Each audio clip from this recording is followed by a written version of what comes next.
Here's another way that you can use Google Translate. So you'll notice on the very top here we have an option to switch text. You can use your microphone. Make sure you do allow the microphone. But you can also go through and do documents and websites.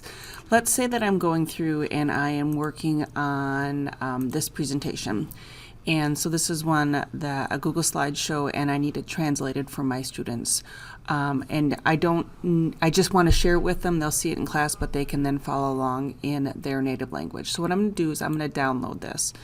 So I have an option to download it as a PowerPoint, PPTX, or a PDF.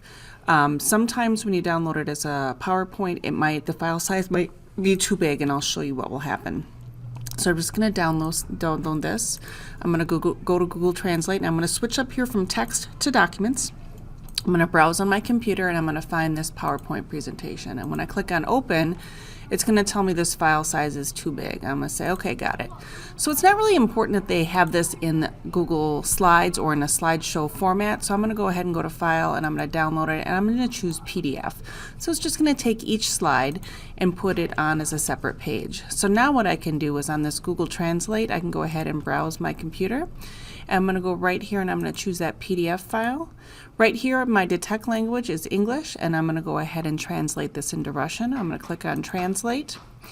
It's going to go through and translate this entire slideshow from a PDF into a new PDF. I'm going to download that translation, and I'm going to go ahead and call the same thing, and I'm going to put Russian and hit Save.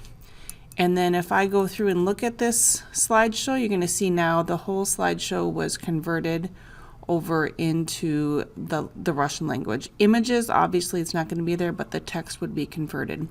I hope that helps on going through and getting some files for your students in their language.